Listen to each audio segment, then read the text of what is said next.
Hello, everyone, and welcome to another episode of Learn with Jason. Today on the show, we are going to be digging into one of my favorite things, which is learning how to think about code so that we code better. And this is something that is near and dear to my heart. I've spent a significant portion of my long career thinking about how do I write code in a way that gives me the least amount of pain when I maintain, gives me the fastest path to adding new features, adding new features that's least likely to cause me a bunch of headaches when I change it later, right? And I can say after 20 years, I'm still not very good at it. But today, I'm bringing on a guest who is good at it and who is going to give us some techniques and ideas on how we can do a better job of thinking through our code up front so that we can make better decisions and write code a little faster, more efficiently, and less painfully in the long run. So please welcome to the stage, Cory. Cory, how you doing? Hey, I'm doing good. Thank you. That's a very high promise to say that I also know well. I am also always fumbling through getting more maintainable code. Yes, I mean it's a constant point of pain. I think we all, like honestly, I feel like if you get to the point where you're not having any issues with your pain at all, or any pain in your code at all, you're probably not being ambitious enough in what you're building, right? Yeah, totally. Yeah, and I feel like I've built the same thing at least like 20 times just to explore different paths and patterns and such. Yes, exactly, right? Like I feel like if you really want to push the limits, you gotta be taking yourself out of your comfort zone and doing something you've never done before, and then every time you do something you've never done before, it's gonna work poorly. And then you're gonna build it 10 more times, and then it's gonna be great. So Yeah, totally. And I don't know if you're ready to hop into this, but like that is kind of what prefaced this whole me reaching out to you and being like, hey, let's talk about this. And it all stemmed from I watch your shows all the time. One, it seems like you're doing like 500 things at one time. I don't know how you do it. I feel like in the last 72 hours, I saw like a coding challenge at some brewery. I saw some game show. I saw a live stream. I saw some like chat GPT thing. yeah, to be fair, this particular month has been one of my more horrendous months. It is crazy. I made some choices. Yeah, I don't know how you find the time. But yes, so all right. So before we talk too much about the code stuff, I want to talk about you for a minute. So for folks who aren't familiar with you and your work, can you give us a background on who you are, what you're into, what you do, all that good info? Yeah, totally. Hey, everybody, I'm Cory. I live outside of Washington, D.C. in Maryland with my lovely wife, our 1.5-year-old, and a little puppy who is now like 7 years old. I work at Netflix on, it's called the Cosmos platform. We are a team responsible for taking every single asset that has to get encoded for Netflix, whether it goes onto service or like on the studio side of things of like they're shooting video and like the dailies have to make it to like the editor bays and stuff like that. All of this streams through this orchestration platform called Cosmos. So the videos, the audios get encoded, the subtitles, those get encoded so they can play on the correct devices. And all this has to get sent through like an orchestration platform to make sure that we are providing the right amount of compute. Everything has like a good observability tool for it. So that's what I do. Your description of your job just raised my blood pressure. In a good way or bad way? Like that stresses me out. Yeah, it's very stressful. It's a lot of pressure, man. For some reason, I feel not amazing pressure. And I think it's because I have such a good relationship so our users are engineers at Netflix. They all are like encoding engineers. So I feel like the pressure is relieved by like having great relationships with them. And like, this is kind of what we'll get into is like quick feedback loops of like providing them solutions, talking to them, making sure that I am building the right things and making sure that our solutions are providing the right level of, I don't know, abstraction for them, just like helps reduce friction. Yeah, I mean, so what's interesting is that we set out to talk about how to write code better. And the very first thing that comes up is the relationship with the people you're writing code for. Yeah. And I think it all ties together. It just goes to prove that no matter how much we like to think that engineers aren't people, aren't people, that we can say I'm not a people person, but ultimately, if we aren't communicating with the people that we're writing code for, no amount of technology is going to save us. Like, it is a communication job. It's a person job. Yeah, I've never said this before, but I'm going to say this saying now. And I think engineering is very much a team sport. Yes. And as long as everyone's playing the same sport, it usually goes so much smoother. Yes. And I had to highlight this comment here because Angie Jones is in the chat, which is an honor. Thank you, Angie, for spending some time with us today. I know how busy you are. But we said testing too many times, so nice. Like Beetlejuice, she appears. Okay, so let's talk a little bit about, at a super high level, what you pitched me is what's on the screen: using tests for cleaner code with constant refactoring. So when we start to approach testing, when we start to approach cleaner code, when we start to approach constant refactoring, there are about 100 million different ways that we could go in terms of how we approach those things.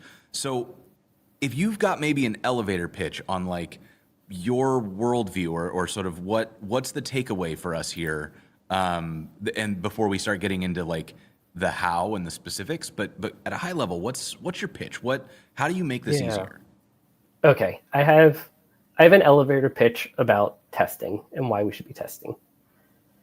And I think it will like tie all those things together, which is the goal for us, for engineers, is to deliver software faster and more predictably. And maybe like the higher level goal is like we all want to retire and be on a beach and like drinking pina coladas or something. But in order to get that, we have to ship good projects. Right. And in order to do that, we have to put things in front of users. We have to do it as fast as possible, responsibly, of course, because that is what feeds that feedback cycle to learn and build. Like you build something, it's somewhat correct. You put it in front of a user, you get feedback. Then you build the more correct thing and you put that in front of users and you get feedback. And that is really the goal. And in order to get to that goal, you need to have really, really easy code to reason about. You need to be able to add features quickly. You need to be able to like maybe take away features. You just like need to be able to like manipulate and work in a code base so that like you can deliver things on like a very quick iteration. Okay, so in order to get that, you need to be refactoring your code constantly. I think like refactoring code is a lot like hygiene. It's not like something where like I can sit on the couch and eat donuts for like 2 to 3 years straight and be like, you know what, I'm gonna call like hygiene debt and like just start all over again. It's like a constant thing. It's like a practice that you have to be into. you just emerge from the pile of crumbs. Yeah. Burn the couch. I'm calling this one. It's hygiene debt. I've gone gross. Hygiene debt. You know, I think some of us during COVID maybe experimented with this approach of hygiene debt. But no, I actually agree because I think, and when you first said refactoring, like the thing that I always am worried about, right, is the balance between working on the project and working on the code base. Yeah. And because I think that I have a tendency to be like as an example, when I was younger, I had my toy cars and I'd get my toy cars and I never played with them. I arranged them. Right? I would like take them and put them in these elaborate scenes, and then I would look at them and then I would put them all back in the box and I'd be done playing. And I never actually like did the thing that I set out to do. I would spend all my energy on the organization and the cleanup and the specific tweaking, right? And I carried that into adulthood. And now when I write code bases, sometimes I'll get so into my file structure or the specifics of my abstractions or how I'm going to optimize for clean code or whatever, that I never actually get around to like building features. I'm always rearranging the code to make it optimal for productivity, and it gets completely in the way of my productivity. I've joked that it's the most productive way to procrastinate that I've ever come across. Totally. Yeah, and I'm so guilty of that too. And I think so the rest of the elevator pitch is like, I need to refactor. In order to refactor, I need that confidence. In order to have that confidence to make those refactors, to make sure I'm not breaking anything, I need my tests. But to your point of like the constant refactoring cycle to never actually deliver value. I think that's also where tests play a lot of being like, what is my goal here? What am I trying to accomplish for the user? Let me write a test for that. Let me implement the code to deliver on that. Let me ship that out. Okay, I have this behavior covered in my system now. Now I can go around and play with it. Now I can like find the right abstractions, or I can find the right implementation.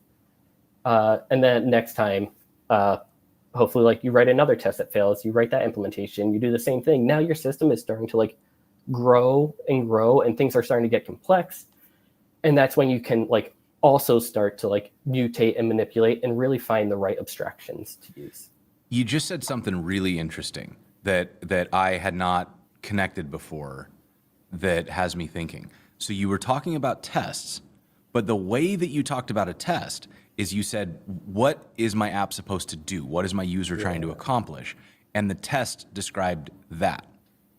Yeah, totally. Now, I have always thought about my tests as isolated checks for like code. Right. And I've never really thought of them as being like full circle, what's going on. It's always been more about like, okay, I wrote this function, I need to make sure this function works, so I wrote a test for it.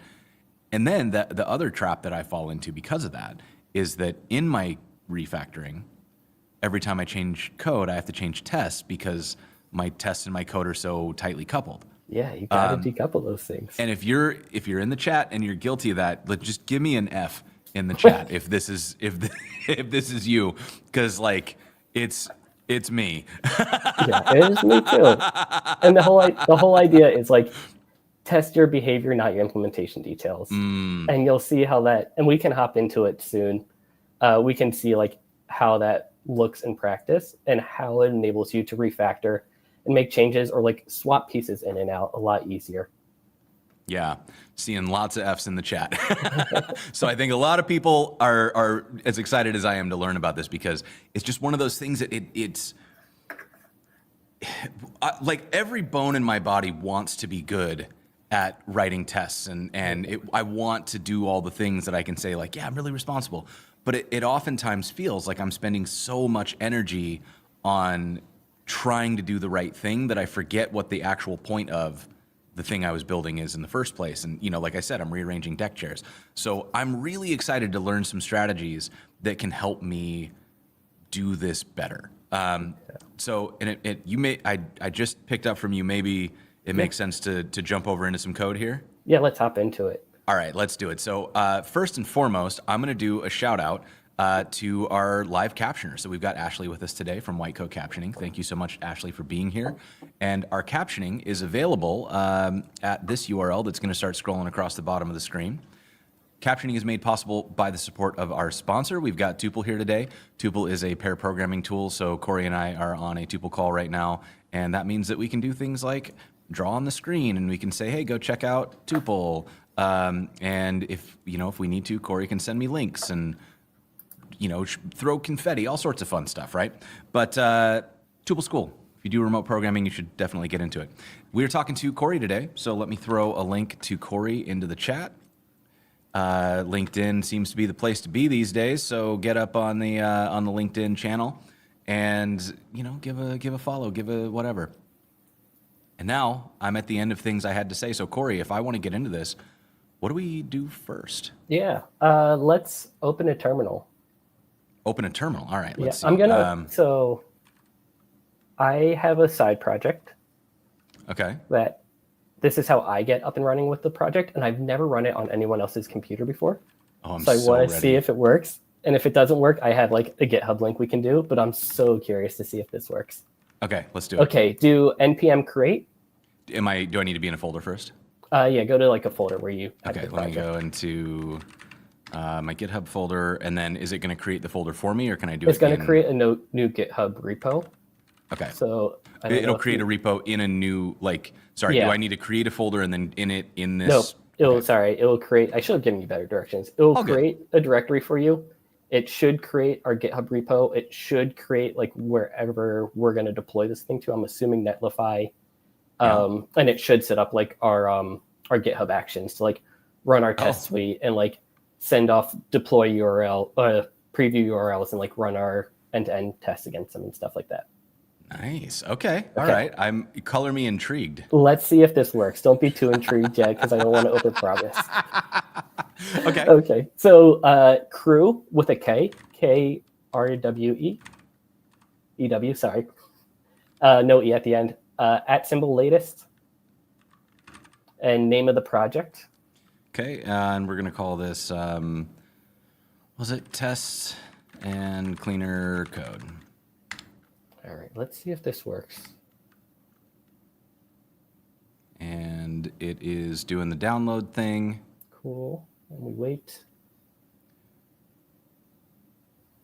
All right. So, All right. So select Astro. Let's do Astro. Okay. Let's go to Netlify. And Let's do, the recommended. okay. Oh my gosh, my heart is beating so fast to be like, please work, please work. So this is like your own personal home rolled starter? Yeah, I just got so tired of like setting up my pipelines and stuff and knowing how to like upload environment secrets to GitHub and stuff.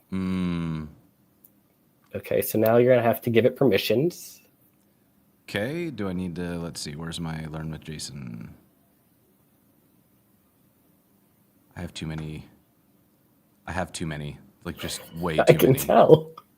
So the problem is that over the years, like companies always forget to take me out of their org, so I'm just in everything.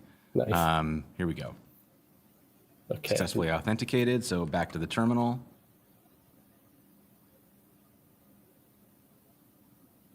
If this works, I might jump up and down. Okay, we'll put it on my team.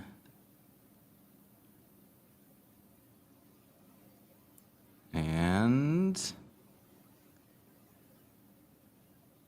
dang. Come on. This is great. You don't say that yet. Please don't jinx us. I believe in us. Successfully set up gosh. application. Okay, so now we're going to go in and we're going to open this up. Yeah. And we should have a Netlify URL up and running. Okay, let me make sure I'm in, get in this. There we go. That's a little bigger for us. I've been building software for 15 years, and it still never doesn't amaze me when I build something that actually works. That's the magic, right? It's like it doesn't matter how many times you've done it. We just taught these rocks to think, and it's still a miracle every time. It blows my mind. It's like, holy crap, I actually did that?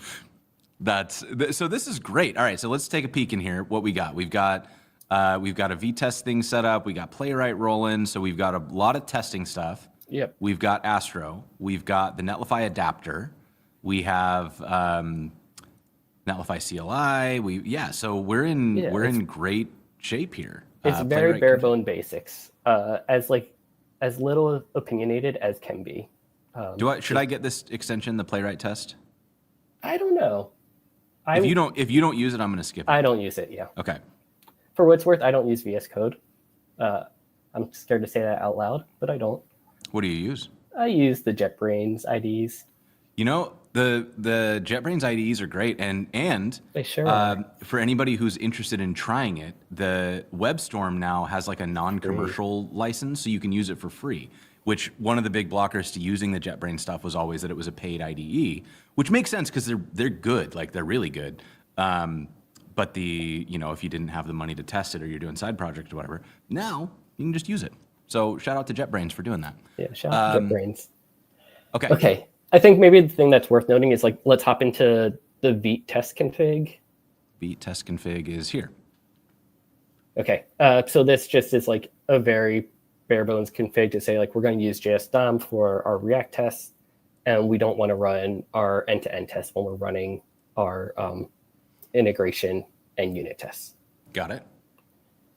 Other than that, maybe in the Astro config, we have the Netlify adapter. Got the Netlify and React set up. Yep, the Netlify and React set up, and we should be good to start coding. I'm ready. All right, I'm going to hit you with my project idea. Okay. So currently, me and my friends have taken on a very, very difficult task. And that task is to eat every single menu item at Cheesecake Factory. And I don't I don't know if you've seen the menu at Cheesecake Factory, but it is vast. Like Yeah, let's just take a look here, yeah. and let's see. 25. So we're 13 small plates and snacks, and then appetizers, which are different. 25 of those, and then flatbread pizzas need their own category. Glam burgers need their own category. Oh my goodness, I'm already tired. 7 different sandwiches, 13 salads, 40 lunch favorites. Oh my goodness, 21 specialties, 16 pastas, 11 seafood items. It's a lot. Combos. Oh my god, and it We just could be keeps here going. to the end of the stream if we just keep going through this. Yeah, this is okay. So your plan is to eat all of this. Our plan Also, is to eat. I pity you for so many of these. What? No. So far, it's been an amazing experience. Okay, all right. There are. I'm not here to be like a Cheesecake Factory stand, but there are some top notch items on this menu that had I not gone through this wacky idea, I would have never explored into. Hold on, do you have to eat all of like Yes. the cheesecake Every single and the menu whole item. cheesecake? Yeah, we are eating. All right.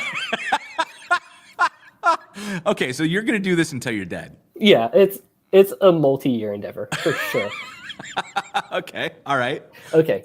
Anyways, we want to do this. My idea is to create an application where I can just like track my progress and I know which items I've eaten and which ones I haven't. Okay. Okay. Let's start coding.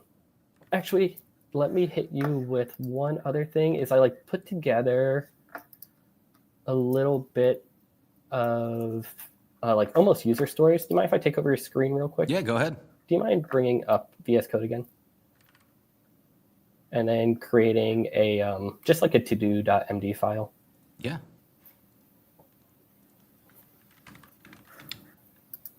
Cool. All right. And now if I paste. So you're in the writing mode, so you just have to get out of drawing mode and into clicking mode. Thank you so much. I could have been here for a while. Okay. Yeah, I just have like, I feel like this helps me stay focused and not like go off on tangents, which are like very clear 3, like what I would call like MVP items, being like, once we get this, we have our MVP, we are good to like put in front of user. So the first one is I want to see all the Cheesecake Factory menu items. So let's do it. Yes. All right, let's do it. Let's go in. Let's create a new directory called lib. Are we doing that in the source? Yep, sorry. Source lib. Okay. And then in there, maybe a new directory called menu. Menu. Okay, and then let's do a menu service file. So menu service.ts. Okay. And then let's do a menu service.test.ts. Menu service.test.ts. Awesome. Okay, let's write our first test. Let's do it. And let's take this approach as we're not thinking about the UI yet. And Okay. we're not thinking about like our inputs and our outputs. We're not thinking about UI. We're not thinking about like persistence. We're not thinking about like external APIs, even though we know we're going to have to hit them. Let's just like think about like our core system and the business logic around it. So let's do a describe block and just say like describe menu service. Cool. And then inside of there, let's do an it block. Sorry, it's been a while since I've done this. We're gonna learn very quickly how long it's been since I've written a test. Oh man, I love it. Okay. So it's like this, is that right? Yep, exactly. Okay. It's like the description and then the callback. So now another one where it's it and then the description of the test. So let's say it gets all loads all cheesecake. Let's just say no, let's decouple this idea from Cheesecake Factory right now. Let's just like think of this as a menu service of like it loads menu items. Got it. All right. Cool. And now let's go to our menu service implementation. Is it possible to put the files next to each other in a It view? sure is. Yeah. I feel like I find this really helpful. Okay, and so then we're going to need some kind of like export Yeah, let's function. do a class, actually. Uh-oh. Okay, so Export class, menu service. Yep. service, and then that's like this, and then we have Let's call this like a... We don't even need the constructor yet. Let's Good. call this like get items. Jason, delete that, man. Come on. We're professionals here. Okay, love it. Okay, so it loads all menu items. So now in our test, let's create a new menu service. In our test, we're going to create a new menu service, and do I want to do it in the it block? Yeah, for now. Okay, so we'll call it menu service equals new menu service, and I think I can just import that. Good. Cool. And then we expect menu service get items. Let's do like to have length, I think. To have length. Is that right? Yeah. Something is missing where I'm not getting my, like, these aren't Oh, we have to so. import everything from beat test. Oh, got it. Okay, so let me do that real quick so that it's describe comes in from node test. Look at you. Yeah. We might have to manually type that one in. Yeah, let's do it. Your IntelliSense to pick up. From vtest, and then describe it expect. And expect. Okay, All so right. now let's run that test. It's gonna fail. Yeah. Okay, so we're here. Add a new terminal, and I'm going to npm run test, right? Yep. Oh, sorry. Let's install JSDOM. My bad. I set you up for that one, Jason. I apologize. It's all right. This is, I mean, it saved us, right? So we didn't even have to. Test failed, watching for file changes, and it says, oh, wait, we screwed. Oh, I just wrote bad code. So didn't fail for the right reasons. It failed because I just straight up didn't finish importing this code. So now we have a real failure. Okay. And it says expected 6. Expected it to have length, but got 0.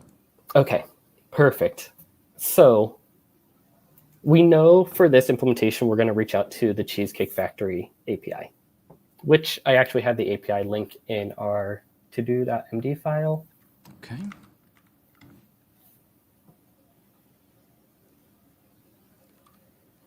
Okay. All right. We know eventually we're going to have to reach out to this, but let's not do it yet. Oh, let's not do it yet. But let's consider Cheesecake Factory as an input. And when I'm thinking about like good design patterns, I want to abstract away my inputs and outputs. And these are like, you could abstract away, you could go as crazy to say like, I'm going to abstract away the UI stuff and like hide that behind an interface. I'm not going to go that crazy. Okay.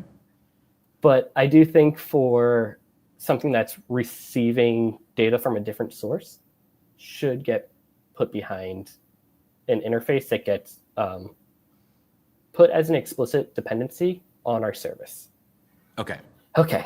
So what does that look like? And then we can probably back up again is in the same file, let's create an interface, like a TypeScript interface. And let's call this like menu client.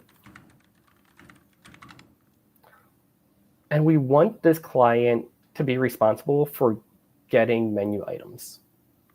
Okay. So let's call this like, maybe get items, even though it's a little bit redundant, but get items. And we know that this is going to call some like outside source, which means it's going to be put behind a promise, right?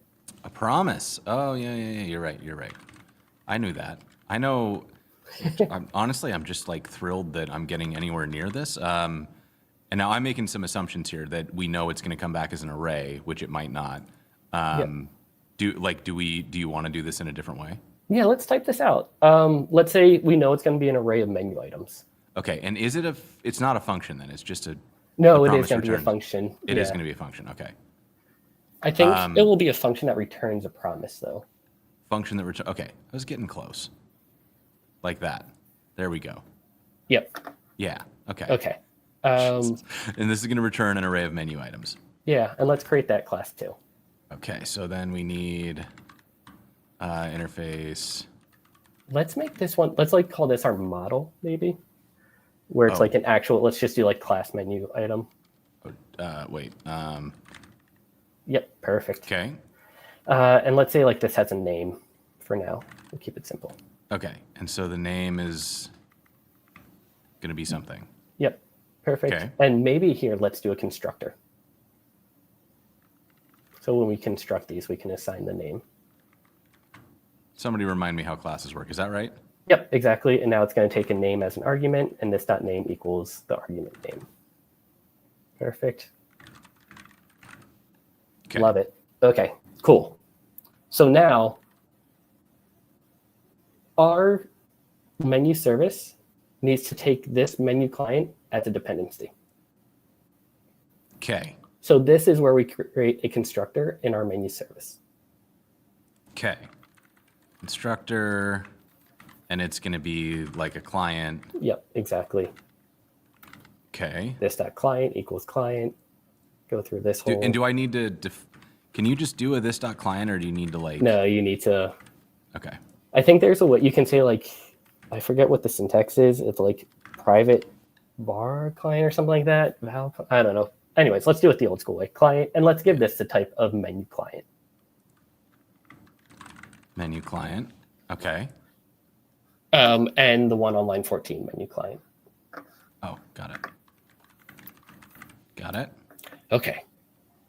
So now we know this menu service has a menu client, but we don't have any implementation of this menu client.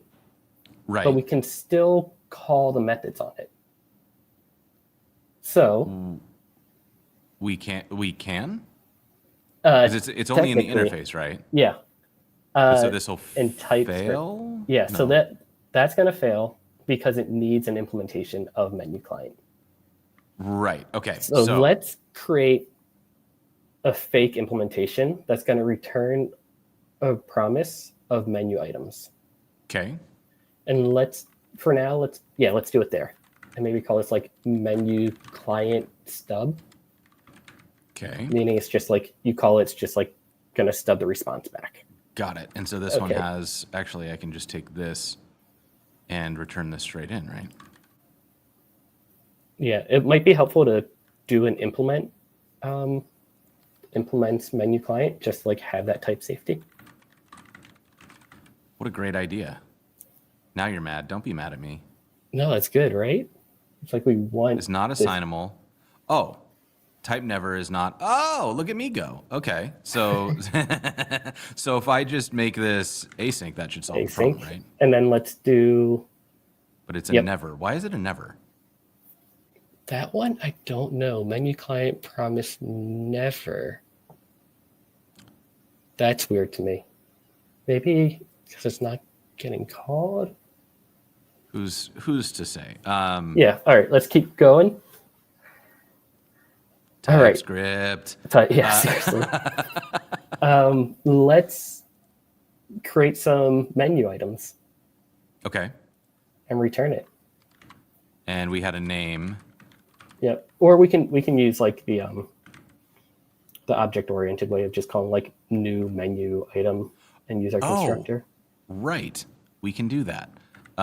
So let's do new menu. I forgot that we created this class already. Yep. Cheesecake. Awesome. Okay. Let's and do then we one need more. like, do we want to make it pass like get 6? Yeah. Or we can change our test. No big deal either way. Also cheesecake. Love it. More cheesecake.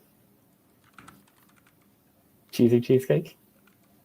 So what's one that always makes me sad? Like when you get to pumpkin cheesecake on that menu, I'm just sad for you. But then maybe we'll like fix it with salted caramel cheesecake because that's the good cheesecake. All right. So now theoretically, this method will pass once we get it in to this Yep. service. It's not adhering to the contract yet fully because it's not returning a promise. So let's like wrap that all in like a promise resolve. What, isn't this a promise? Doesn't this make it a promise? Does it? Yeah, I thought so. All right, let's do it then. Because it's saying now it's a promise of menu. Yeah. Yep, you're right. You're right. Okay, Okay. cool. So now in our test, we're gonna have to export that menu client stub. Got it. Export class menu item stub, and now I Let's can drop that into there. make this a little bit bigger so we can see what's going on. Yep. And we're going to say menu item stub, or no, client stub. Yeah, it's all right. Cool. We'll update that import, call this one, actually, let's just call this one client. 'Cause Awesome. I have a feeling that's going to change over time. Then we can drop in our client. It makes TypeScript happy. And when we save, our tests pass? No, Failed. why not? To have length 6. Oh, because we're not. Oh, we haven't calling implemented, yeah. We're not calling the thing. God, tests are great. They catch us from doing dumb stuff. So now it would be this.client.getItems. Yep, I think we'll have to await this one though. Yes, we will. Or yes. Yes. Yeah, that will be asynced. That will be awaited. And then our test will also have to be awaited to get the response. Right. And to do that, I have to make this async here. Yep, exactly. Working with the tiniest possible code editor window. But There we go. we have a passing test, everyone. That's one, baby. Okay. All right. So the immediate first question I have is, we know the length of our stub, but we don't know the length of the Cheesecake Factory menu, and theoretically that could change at any time. That could change. So how do you start now? Like, this kind of poses the first. Well, actually, hold on. I'm guiding. Why don't you guide? What should we do next? Well, no, I love that question because that's like a very, very valid question. And it's to say that this test, because we are creating that stub, is always going to have 6. Okay. We are hard coding the response to that stub. But we created this contract that we know is going to have a get items on it. And that get items is always going to return an array of menu items, no matter what happens. Okay.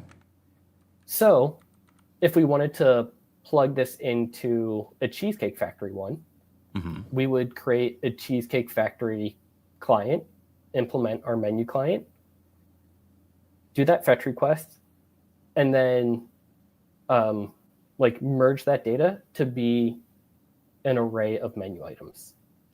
Okay. But let's not even go there yet because we have something that's like working for us right now. So let's hop into React land. And let's write a test for a React component. Okay. I should also mention that if this feels like a lot to test the fact that we are getting 6 items back, you are totally right. And your assumptions are 100% there. This is a lot. And if like this was the end of this project, I would say this is like overkill. But this is going to be a project that like lives on. It's going to have new requirements, new features, and things like that. And when that's the case, after Cheesecake Factory, it's going to be Outback Steakhouse, exactly, Applebee's, etc. Yeah, right. You're going to just run the full gamut.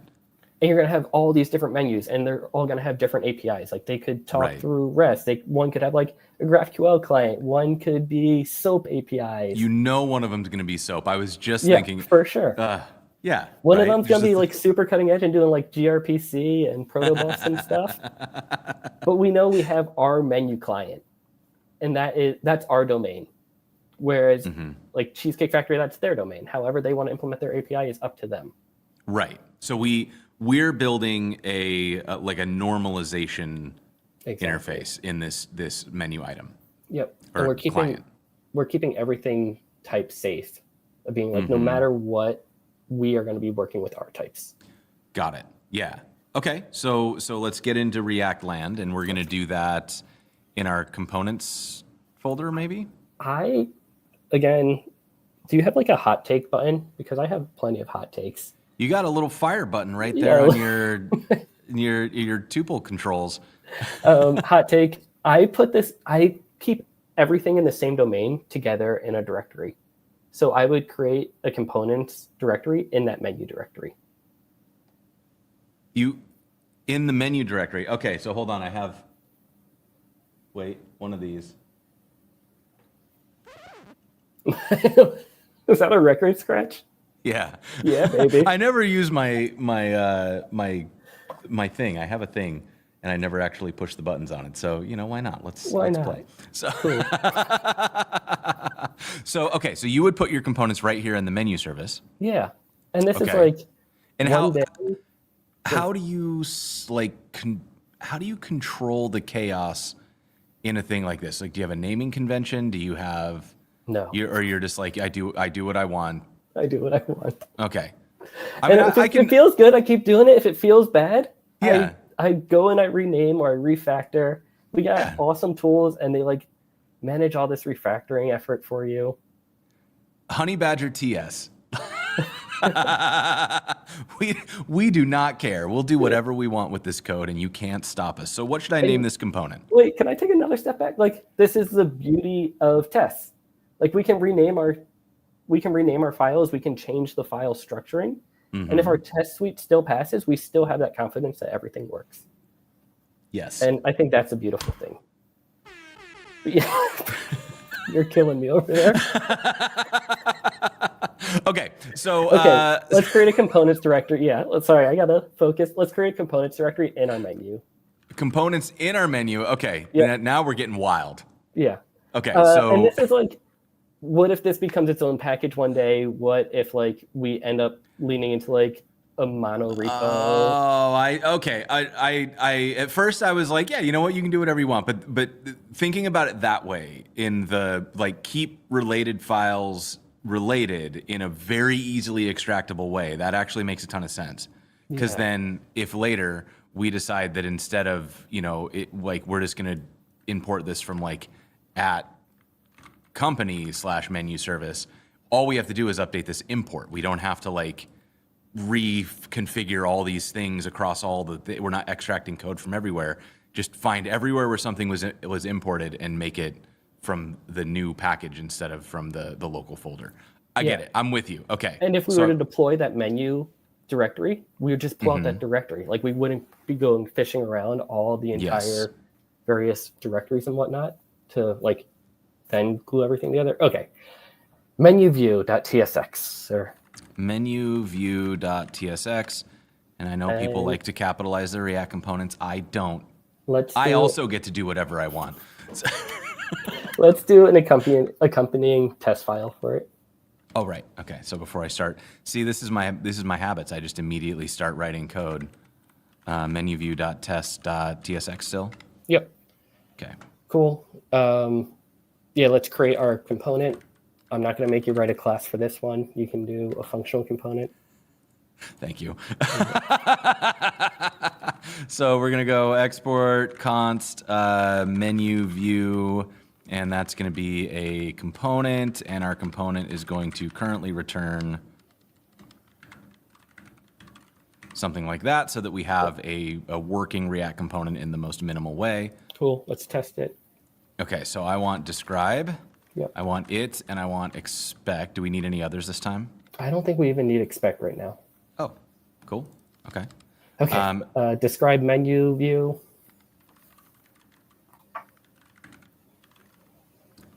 And that's going to be one of these. Yep. And we it away. And what is it? What does it do?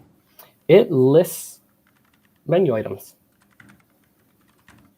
Okay. That's not going to be async, I don't think. It is. It is, because we have to use the service. Yep. We have to call the asynchronous method because one day it's going to go to Cheesecake Factory API, and that's going to be behind the fetch. Okay. Okay. Let's render it. React testing library render.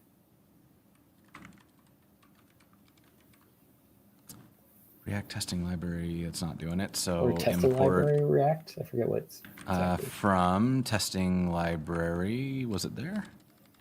There it is. There we go. Okay, and it was render. Yep, exactly. All right, so we've got render, and then we need to render our menu Yep. view. Okay, perfect. And then, do we want to see it pass real quick? Like you typed in menu view already? Yeah. Yeah, just do like a screen dot get by text. What a wonderful thing that you just said that I don't know how to do. Is it just screen? Dot. Where does this come from? It comes from here? Yep, exactly. Screen dot Get by text. get by, where's my autocomplete? Where is your autocomplete? What don't you like? Testing library React has no exported member screen. Is that Am right? Am I doing it wrong? Is it? I feel like VS Code is wrong. No, it's the children who are wrong. Yeah, it's definitely there. Let's run it. Let's see what happens. So the someone's asking, components in a subdirectory is a normal convention. It is, but the nesting that we have is we've got source, and then we've got components here, and then we're in a lib folder and a menu subfolder for like the menu related things we're doing, and then we've created another nested folder for components here. The reasoning being that at some point this menu lib may become an external lib, and all of the pieces live inside this folder, as opposed to me having like a menu component in the components folder, and then like a util, which was the fetching thing, and then maybe I've got my tests in a test folder, and if I were to ever want to extract that, I've got to go like pull all of those out from their separate places. Whereas in this case, I would literally be able to like copy this folder and drop it into a new repo or into a section of the mono repo where it's its own library, and I wouldn't have to do anything else other than update the imports. So just an organizational thing that at first I wanted to argue against, and now I'm fully in on. So we're going to run this, and we are running this because, let's see, I think it already failed. Yeah, we need Cannot to find module testing library DOM.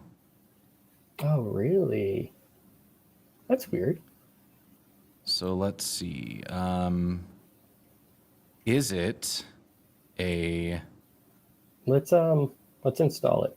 Is something failing? Oh, okay, so we're gonna npm install testing library DOM. Oh, does this come out of DOM? I thought it came out of. Okay, there we go. Oh, and now it works because it's a dependency, like a whatever. I don't know why that didn't. I wonder if it's a peer dependency, and that's why it didn't do the thing. Yeah, that's what it seemed like. Okay, so now it's passing. We have a Nice. thing. Did we, I don't think we because even we didn't wrote. pass anything in. But I think we called it menu view. Jason, that's the secret to get a green test suite. Is you just don't test anything and you just run it and everything's good. Okay. I just do the dot skip. Every test is skipped, and you get 100% passing. Perfect. Okay, so now we actually want to test our menu items. But these are coming in asynchronously, so we'll have to wait. And I think it await screen dot find by text does a promise, and like it will wait for things to show up in the DOM. That one is not perfect. Okay. Find by text. There it is. Yep. And then let's like just look for our first item that we put in that that stub. Okay, so currently it's still doing the thing, but we haven't actually put anything into it yet. So we need to refactor our component, or you want it to break first? Yeah, let's see it break first. Okay, so our first item in the stub was cheesecake. Yep. And now it's failing, or at least it should be failing, or else I wrote the test wrong. Okay. Perfect. So it's failing because we don't find cheesecake. Okay. Awesome. Let's implement it.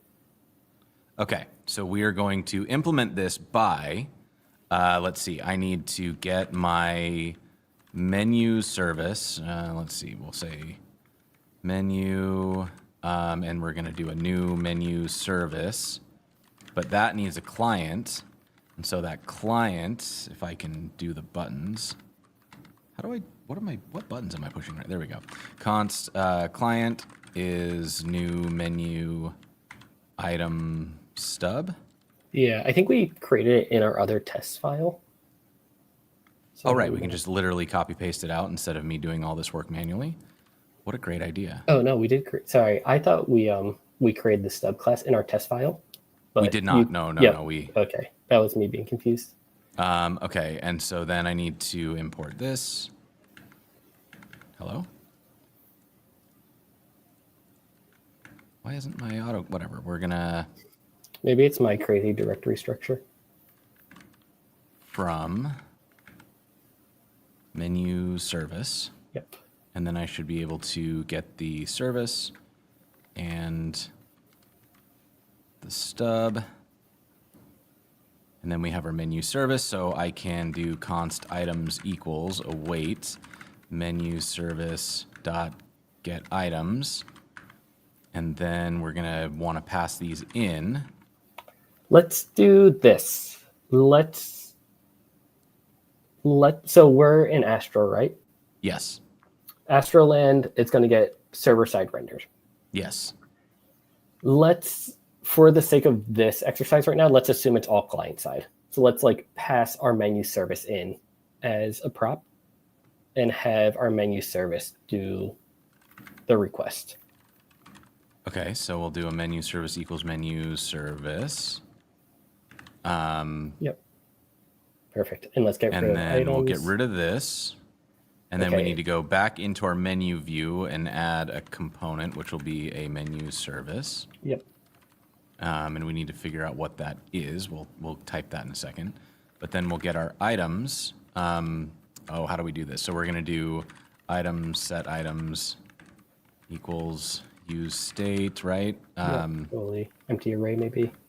And then we'll use effect. Look at us go. Look at us go. One Wait, day is this, we can, there's a better way to do this now, right? I think it's use in React 19. Yeah, Dan Abramov is rolling over in his desk chair right now because of this.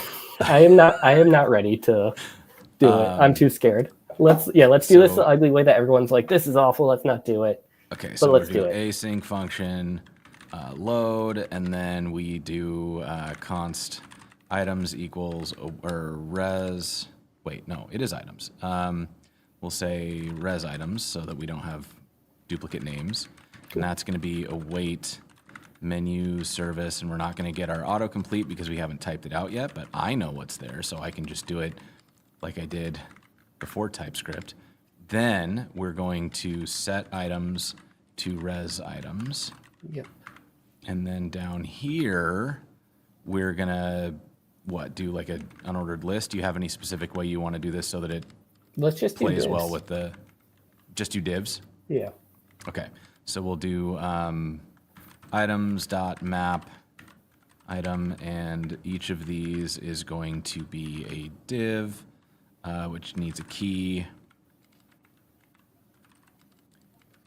Like item, nope. Oh my God, name. Cool. And then we'll put in the name, and I guess we'll just destructure this for ease of application, I guess. Yep. So then theoretically speaking now, this will all work once I get my imports fixed. What did I do to break this is really disappointing. I seem to have broken my auto import thing, which sucks. I hate when that happens. It's so painful. And I feel like back in the TextMate days, this is how I would write code. Of being like, let me type out, import the whole thing. Okay, and then for the typing, can I just import type? Yep, menu service. Menu service from, and then we're gonna make this menu service. Cool. Now everything should be happy. It's yelling at me for what? Oh, because I need to do this. Yeah, that should be menu service or menu services. Or Sorry, menu items. Yeah, menu item, which means we also need to import this one.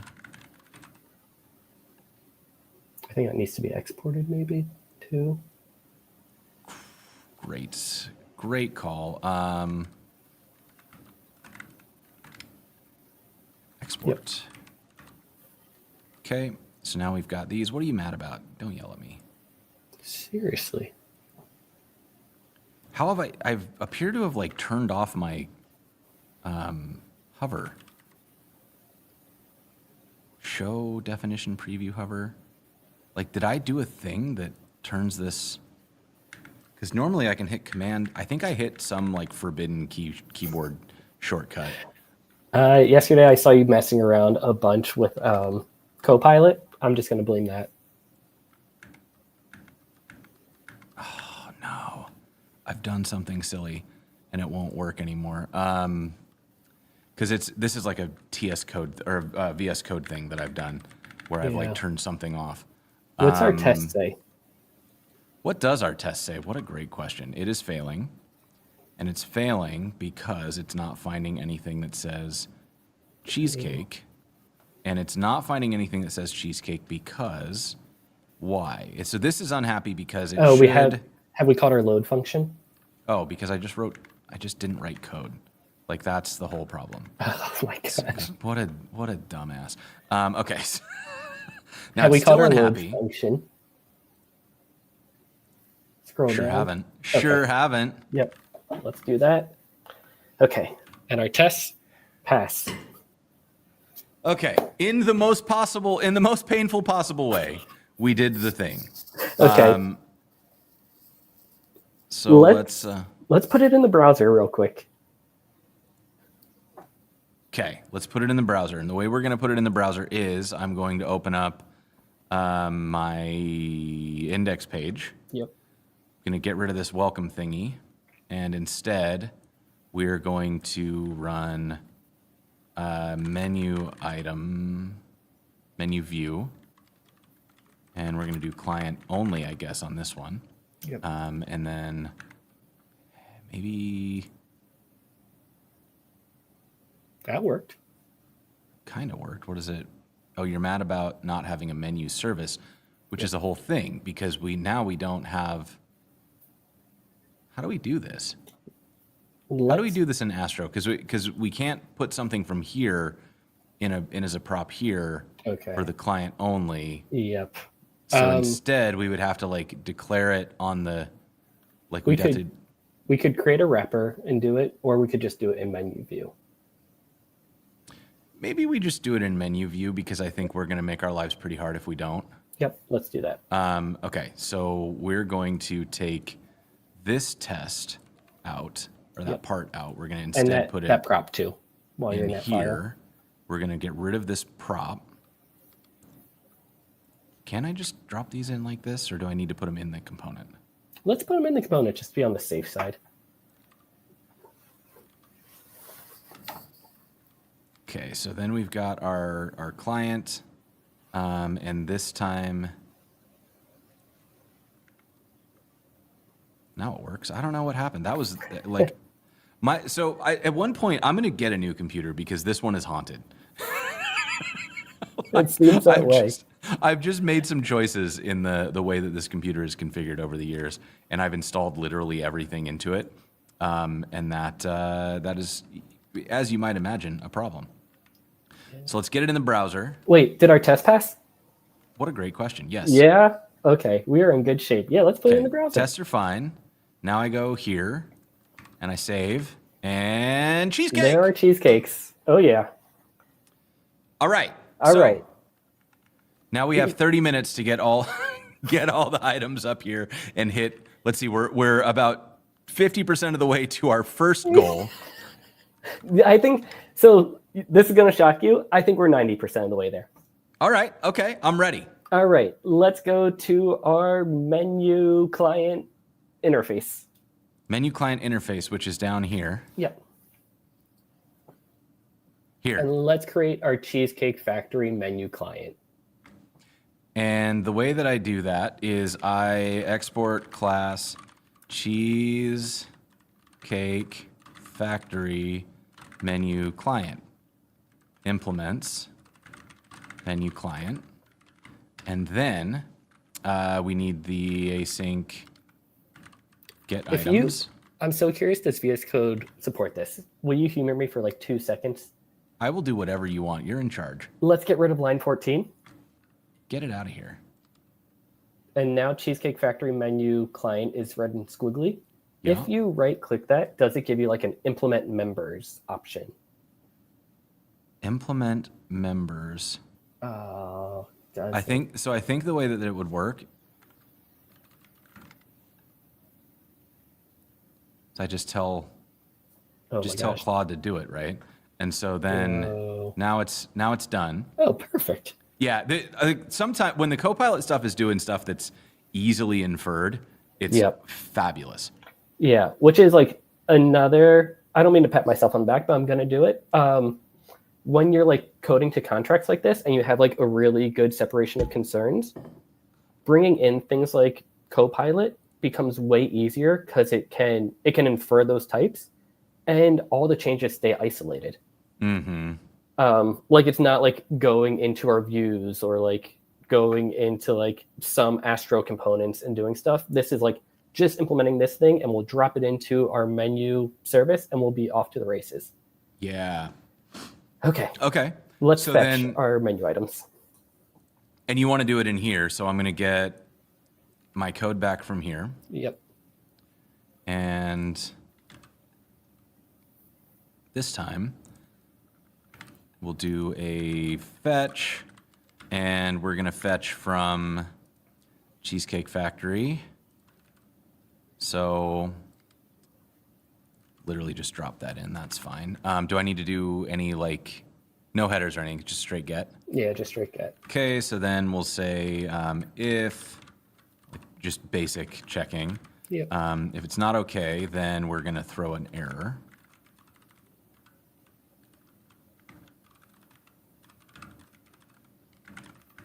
And then we'll const items, or I guess this, is it just items? Yep. Oh no, it's do you like mind full opening menu in the browser real quick? I think it's like categories, and then inside of categories, it's products. Yeah, it's like categories, and that's we got categories. That's like appetizers, and then inside of categories, you have products. Images, products. Okay, so it's categories, and then do we need to like map over the categories and then map over the products to like pull these out? Yeah, we'll have to do like a double looper. Double looping. Here we go. Here we go. So then what we're going to get is we're going to get the items, and those are going to come out of menu.categories.map, and that's going to give us a category. Yep.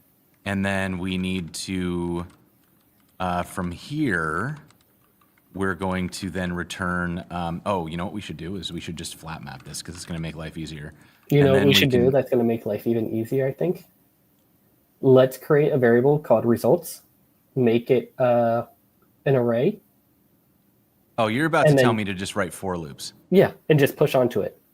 You know, you can just make stuff easy like this, but then how clever do we get to be, Cory? We can be very clever with our tests. And like, I think, Jason, I know we're joking, but like, when I say software engineering is a team sport, I think this is like the sport that we're doing of like, you're writing something, I think I have a better idea, let me pitch it to you. You're either going to be like, this is so dumb, why would you put a components directory in your menu directory? Mm-hmm. Or I'll be able to convince you, and we'll end up with a much better, cleaner implementation for the next engineer who comes down the road to work in. Okay, and so for this one, we're just like, this is going to be, let's do a menu item. Oh, we're doing it? Menu item. Yeah. We're doing it. Okay, so this is going to be a menu item. Yep. And wait, that's not right. Sorry. Array of menu items. Nope, not like that. It's not. Array menu item. Yep. I have this split keyboard, and I pretend that I know how to use it, and clearly I don't. I also like how I keep saying menu items, but you are so right. It's menu item. Okay, so we've got our menu item. Yep. And we don't know right now. Let me, how much of this do we need? We just need name. We just need the name. For now. Okay, so for now, what we're going to do is we are going to There's a drop name this on down. That product. Let's see. Availability, images, Or is it? name. Yep. So it is name. Okay. So then we're going to, instead of this, we're going to push A new menu item. name. No. A new menu item. Like, of course it would be a new menu item because we wrote that class. And it's going to be product.name. Yes, sir. Okay. And so what we don't have is our typing for like the menu, but we can probably fake that a little bit. Yeah, We'll let's do fake it. category is going to be an array of Products. Right? products, and that's going to have an array in it of more stuff, and we'll just give it a name, which is going to be a string. Yep. And then we do one of these, and then we do one of these, Yep. and then we got a type, and it's mad at me because why? Does not exist on type. Because I'm looping over the wrong thing. It's the menu that we're looping over. So menu, and you're mad why products. Does not exist on type string. Menu.category. Category. Is an array. Product has a array of objects with products on it. What have I done? Menu.category, category, products. Yep. Or let. All right, chat, what am I doing wrong? What is going on? Why are you mad at me? Leave me alone. Cat dot. What do you think cat is? Must be of type any. Object type. Bro, you are an object type. See, you should be What? Category, array, thingy. Yep. That looks so right to me. Am I using the plurals or the singulars? Oh, this is a good question. So, products, right? Yep. Categories. Yep. Categories. Although that should not affect Category this at all, because this should not be a string. Why would you be a string? Is it a for of? Is that what's wrong? It is. I'm an idiot. Haha. Okay. Cool products. As usual, TypeScript is right. I don't know how code works. Here we go. Okay, now let's return results. Oh, people were ready. Okay, so then we're going to return results. And our tests are still going to pass.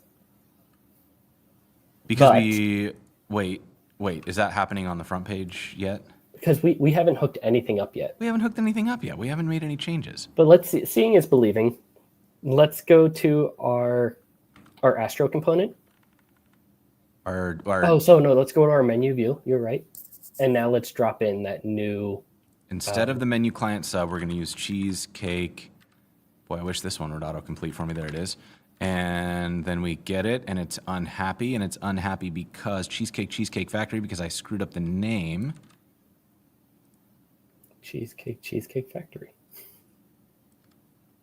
Yep. And now those should work. I don't know what this is, so we're going to get rid of it. And theoretically speaking, we should see there we go. So many.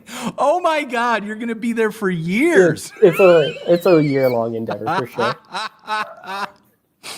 I love it. Okay. I love it. But guess what? We broke all our tests. No. Or we broke a test.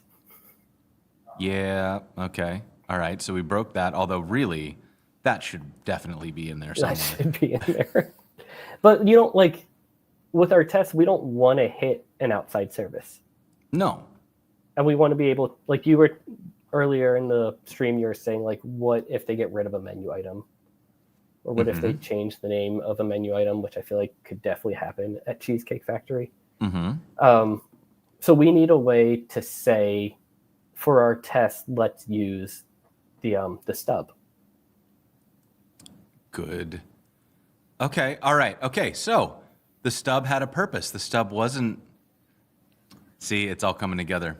But it's also great to just have I don't know. I was on an airplane flying back from Los Gatos last week and had the worst internet possible and couldn't even though I paid the $8 for internet, I couldn't make any network requests. Right. So I could just load up all my fake and stub implementations and work on the application that I work on as if it had real data. Right. And so now we can, is there a mock? How do you mock in? Yeah, let's do V. Okay. I do mocking the easiest way that I have found. Okay. And this is because, I don't know, when I try to use like the mock module stuff, I always run into like hoisting things, and I don't know, it just feels like a wonky implementation. Be sorry if anyone who works on VTest is listening and I'm bashing on it. It's great. I love it. But it feels wonky to me. So I use spy-on and mock return. Spy-on. So let's do it. Actually, it's under the VI object.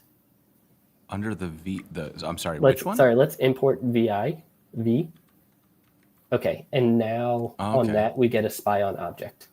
Okay, so I'm going to vi.spy-on. Okay, and now let's take, this is where like we kind of start to refactor and make things a little bit cleaner. Let's take the thing that you wrote in the menu view that instantiates our menu service, and let's drop it back into our menu service and just give it a function. Like let's wrap it in a function and call it like get menu service or something like that. Okay, so we're going back into the menu service. We're creating a function, and the function is going to live in our class, or as a separate outside our class? Outside. So we'll call it get menu service, and then we need to export that. Mm-hmm.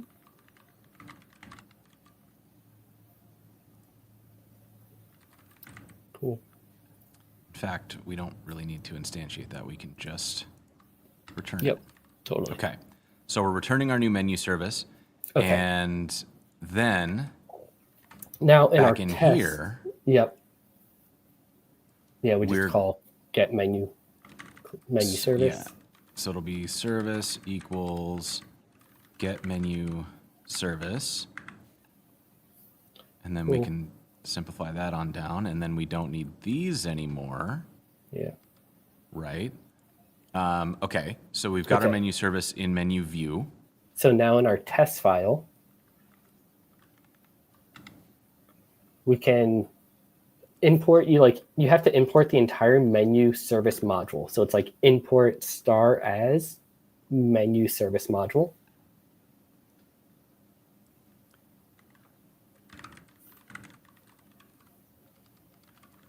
Okay, so what this does is, because we don't have a default export, we're getting every export out of this and then turning it into like an object. Yes, basically. and this is a very spy-on API specific thing of why we're doing this. And now the second argument to that is a string of the function name. So now we can say get menu service, and then you can say mock return on the end of that. Like this? Sorry, on the end of the parentheses. Oh, right. Mock return. Mock return value? Mock return value. Yep, that's the one. Okay. And now we can give it any object we want, but we'll do. So this is going to be a menu service, and so I do need to. What the hell? Oh, menu service module dot menu service, because we already have it. And then it's going to be a new menu. This might be a menu service too. Client. Oh, right. Menu service module dot menu client stub. Yep. Okay, that should work. Okay, but I'm missing a parentheses. Okay, so now what we're saying is watch this module and replace get menu service to return this instead. So now when menu view runs, it's going to use this instead of what we defined inside of the module or inside of the component. Exactly. Okay, and so theoretically speaking then, this means that this test is running without the network at all. It's running with our mock data. Yep, exactly. Which is one of the things that always drives me nuts about testing is I don't want my tests to fail because of a flaky network or because of a third-party provider. I don't need to test third-party code. They should be doing that, Yep. right? And if I start testing third-party code, now I'm always a step behind. Like anybody who's ever tried to maintain something that's like we've all been in there in that world, and not doing that is ideal. Yeah. Let's see. So test is passing. Test is passing, And all fake data. still getting our stuff out here on the main thing. So Yep. thing one is done. Thing one is done. Okay, back to the to-do. We Check can that- check we can that go in box. two directions. We could really tighten our belt and write an end-to-end test for thing one. Mhm. Or with the 15 minutes we have left, we can move on to start thing two. So, I mean, checking a box is, I feel like this starts to get into UI stuff. So there's two things that are interesting. The end-to-end testing, I think, is really interesting. But I feel like to really talk about it, we need more than 15 minutes. Okay. So maybe what we need to do is just follow up with like a part two. I would And love to. Yeah, I think that might be worth doing because there's a lot we're learning in here. I think there's a lot of really interesting stuff we haven't been able to touch on yet. So why don't we try to get like one more thing done, and then Okay. we'll just come through and finish this on a follow up. Cool. Awesome. Let's take a second to refactor real quick. There's one thing that's like driving me crazy. Okay. Let's go back to our React component, our menu view. Okay. And I think let's take that use effect stuff out and let's like put it into its own custom hook. Okay. Yep. And- Like for the sake of brevity, let's just create a hook in this file. Love it.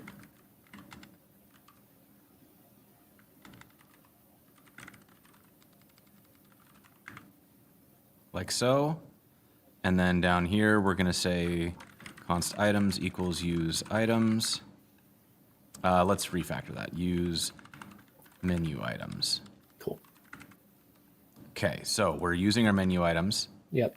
And if What's I our test didn't- suite look like? Test suite is It's green. fine. Who cares? Right? And this, I think Because we're not testing implementation details. we're not testing it. Thank you. Put the words in my mouth. I love it. I love it. I mean, and this is the kind of stuff that I would always get myself in trouble on. So I love that this just kind of did the thing. And like, as long as we didn't change behavior, we don't have to change tests. Exactly. You will start to see in implementation specific scenarios will require implementation specific tests. Like saying, oh, we're in React world right now. Like right now, our menu view and our use menu items, those are React world. That is going to require a very React specific test, meaning we're going to have to use testing library /React, and we're going to have to adhere to those APIs. Our menu service, those are so framework agnostic. It's just Right. language. Right. So those get to live just as like TypeScript stuff, whatever testing library you do. And you can imagine like another stretch goal I have for this would be to like take all our components and just put it into Astro. And then like we would rely on our end-to-end test suite. And you'll notice that like sometimes you will have to change test code depending on where you are in your Well, right. Like if because right now we're client side, and if we refactor this to be server side, it would be, we could maybe find a way to keep some of the same test code. But honestly, if we're changing where the thing works, we've also changed the expectation. Yep. Because the other thing that I would expect is like, now we're not awaiting. This should be true before the JavaScript is done. Like Yep. we don't want to await. We want that to be true immediately. And so it's new behavior. Yeah, exactly.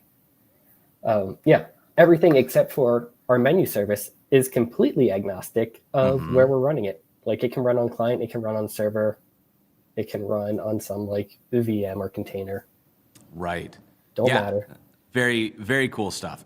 So We've got like 5 minutes of working time left. Let's do the service, and let's like pretend we're marking an item as eaten or like consumed or whatever. Okay. All right, let's clear house, and by clear house I mean just close the tabs, and let's open up our two menu service and our menu service test. Menu service test and. Okay, so here's our test. Here's our service. I'm gonna bump these down. Can everybody still read that? Let me know if you can't, and I will make it a little bigger, but that way we can kind of see what's going on. Okay, let's write our test. Okay. And let's say it marks an item as eaten. Perfect. Right? Yep. And that's probably async. Yeah. Because we have to wait for user input. Or robot input in this case, I guess. Also, this like to mark something as eaten is kind of, oh my gosh, what are the words I'm trying to look for? It's going to require some type of persistence, and we know that because we're really smart engineers. Sometimes. Sure. Yeah, that's me. Yeah, every now and then we're smart, but we know like. It is implied that marking something as like done or eaten or completed is going to require a persistence layer. Yes. And that's usually going to require like a database or some third-party service or whatever have you. So like your assumption being like this has to be async is spot on because it's going to require like some network request at some point. Mm-hmm. Okay. So I kind of hinted at it is that we're going to need a persistence layer to store this information. So we got SQLite suggested in the chat. I am not even going to go there yet because this is our test. Sure. And we were saying that all input and output should be hidden behind an interface. So let's create an interface for our API that we are going to store and retrieve eaten items out of. I wish I could say it. Okay. Is this in menu service? Yeah, why not? Okay. And that interface. Let's call this a store, like an eaten store, an eaten store. I feel like my eaten items store. That way we know exactly what we're doing, and it's going to just be like items. Yeah, or like maybe mark items as eaten. Actually, this is a great question. How are we doing this? Because what we have is a name. So the way I would have done it by default is I would have had an array of IDs, right? Because we're not like loading them in. But I guess like a menu ID and then that. So I guess we could throw in the names, but then there could be This is a very interesting problem. How would you solve this? I would solve this by relying on my buddy, and I think the fact that like we're having this conversation is like why this exercise is great of being like, let's write tests together, let's write implementations together. Because when we get to a point like this of being like, how does this work? We can feed off of one another. I would argue that when you eat in a menu item, no matter where it is on the menu, like it could show up in specials, it could show up in appetizers, you've eaten that item. Right. So I think a name is like, what restaurant can you think of that has one name to like cover like multiple menu items? I would say I've never seen that before. Fair. Okay. All right. So let's just like, I'm with you. Let's just hold on to a string of names. An array or? Yeah, sorry. An array of names, or actually, let's do a set. Right, like once you eat. Right, because then we can't get duplicates. Yep, exactly. Okay. And I would make this another function. Like I'd create this high-level policy over my low-level implementation. And I would say, like, this is called mark items as eaten, or like has eaten. I don't know. Yeah. I'm not good with words. And remember, this is an interface. So this is just the contract. What am I doing? Yeah, no, you're right. You're right. So this is like this, and that's going to return nothing, right? It could not. Like, I guess I don't. we could return our store, but Yeah, we'd already have the store. I would say, as the engineer or as like the consumer of this dependency, what do we want, like a boolean to say like, hey, you successfully saved this thing, or like you successfully marked this item as Ian, or would you want the entire collection back? Would you want to just like fire and forget? I I would. I mean, the way that I have done this historically is that I would expect that to then kick off a re-render. So I would expect that changing the state is going to cause a re-render. So I would do void because I know it's going to get blown away and reloaded anyways. Okay. I would say let's at least do a boolean to say like, hey, this was successful or this wasn't successful. Sure. Okay. And let's make this async too, because at the end of the day, we're probably going to be writing to a database, even though I don't want to make that decision up front, but who knows? Yeah. No. Not a terrible idea. So okay. So we've got that. Okay, and then your items, I would say let's also make it a method. Make it a method. Yeah, let get items, like get the eaten Oh, item. get eaten items. Yeah. And I feel now, like when I say the but word eaten, I'm like, do we still need fighting. that to be like a private property that gets returned by the thing? A private property that gets returned by a thing? I Because like think this would these are, be, so like this would be the items, yep, that's the private property in my mind. and then this returns that property, Yep. right? Yeah. Where it's like, Okay. we don't know what items, what the mechanism to support items is, but we know we have a public, I keep saying high level policy of being like our public facing API of like, how are the things that are depending on the service going to use it? Items could be local storage. Items could be Right. database rows. Items could be the file system. I don't know. But I know in order to access it, I'm going to call get eaten items. Right. And yeah, I'm with you. Yeah. Okay. Yeah. Cool. Okay. Let's do the same thing we did before where we inject this into our menu service. Inject it into our menu service. And the way that we did that was, what did we do? Basically the exact same thing as menu client. Okay, so we have eaten is going to be eaten item store. Yep. And then we'll call it eaten is going to be eaten item store. And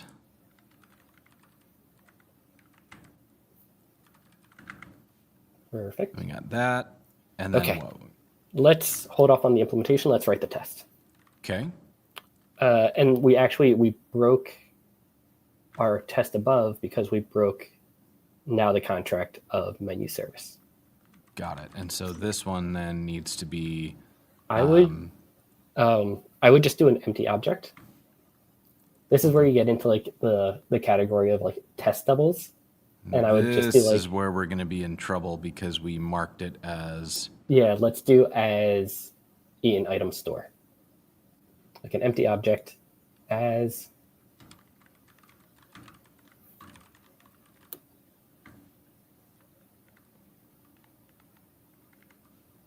We're not exporting that.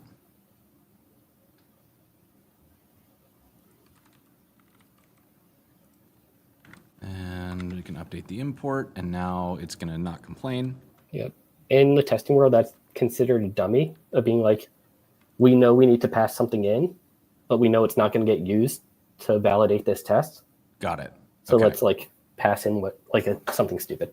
Got Okay. it. Okay. Let's mark an item as Ian. Let's do like a new menu service. Right. And so this time we're actually going to need that eaten item store. Yep. Now we're going to have to create a fake one. Okay. A fake one. Yep. So we'll need I would to call make it an eaten items fake. fake. And if you want, I can explain the difference between a stub and a fake. Okay, so then we need to like actually create Implement that. it. Yep. Exactly. Okay, so export class eaten items fake, and that's going to have.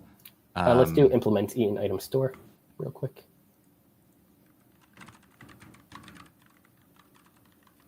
Store, and then let's have this. Oh, can I bug you one more time before you do this? Sure. Let's get rid of items in the interface. In here. Yeah, let's say like we don't need items. Okay.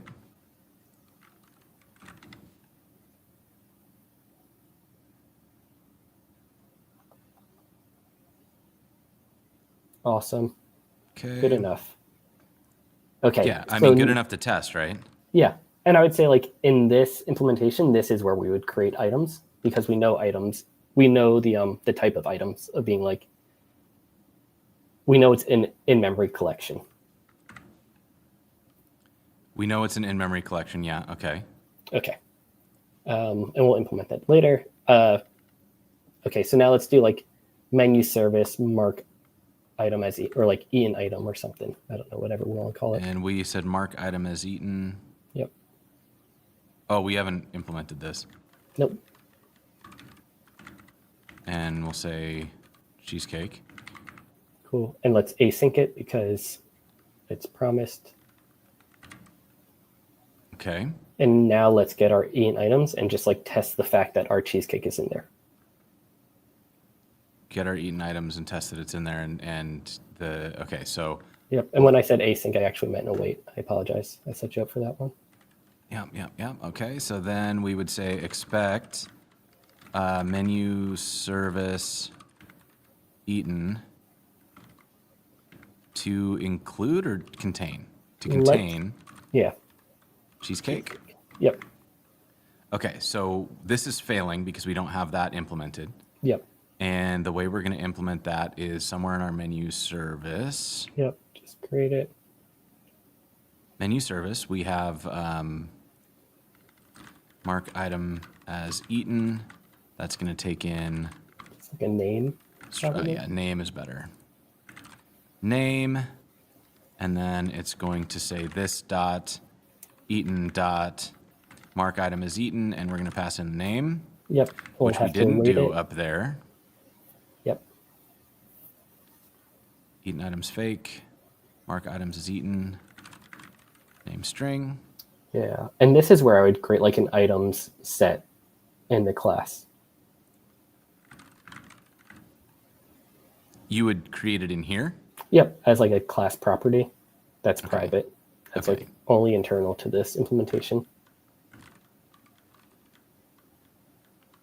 Yep. That should do it. Okay, we are over time. I know. Give me 2 more minutes. Okay. Okay. All right. An equal sign instead of this a colon. Oh, you're right. So this is going to be this dot items instead. Yep. And this is going to be an equal sign. Oh my God, where's the equals button? There we go. The pressure's on. Okay. Okay. So- and then, wait, we need to add it to mark item as Ian needs to add it to the Okay, the set. so then we're going to do this dot items dot add name and return true. Yep. Okay, so then down here we have, why are you mad? Oh, let's pass in the fake eaten item. Oh my gosh, I can't say the word eaten. Oh, I would just pass in the fake. Like literally pass in the fake? Yeah, just like create new item fake, new eaten item fake. Cool. Okay. Mark item is eaten, mark item is eaten, mark item is eaten. And now it's still failing. What's failing? It's saying should include cheesecake. We haven't implemented the eaten. I would say like on line 24 of the test. Line 24 of the test. Let's call like get eaten items. Like that. Yep. Okay, and so then we need get eaten items, and that is going to be one of those, and it's going to return this dot eaten. Yep. This dot get eaten items. Dot eaten. What? Is that right? Oh, no. Sorry, it's eaten dot get eaten items. Yep. Exactly. Okay. And then theoretically speaking, it's passing. We did our tests, Yeah, everybody. Oh my gosh. All right. Okay. Sweating a little. So yeah, let's call it here because we're totally. over time. But this was great, and we're gonna do a part 2 where we get into some of the interaction stuff because I would really like to test like how do we check on clicking things, because once we get into behavior and stuff, I think testing that well is tricky. So making sure that we can get that figured out would be great. But with that, let me jump back over here, and I'm going to do another shout out to our captioner. Thank you, Ashley, for staying a few minutes late today. That's provided by White Coat Captioning, which is made possible through the support of our sponsor, Tuple. We also have a lot of good stuff coming up on the show. We are going to do what's on the schedule. I don't know. You're going to have to go look at the schedule because we don't have time to show it to you. But so let me throw. Oh boy, something's going on with my mouse right now. Hello. Let me throw that in here. You've been learning from Cory today. You can find Cory on LinkedIn. And what else? What else is new? That's all. Go look at the Cheesecake Factory menu and cringe in fear. Yeah. Send Cory the one that's going to hurt the most. Yeah, so, for sure. Cory, thank you so much. Any parting words for everybody as we wrap this one up? No, this was so much fun. Thank you for having me. And thank you for taking some time. I love watching this show. So. Yeah, I appreciate you coming on. This was really, really fun to work through, and I'm excited to come back and get even further into this. So I hope you all learned something. I know I did. Cory, thank you so much. We will see you all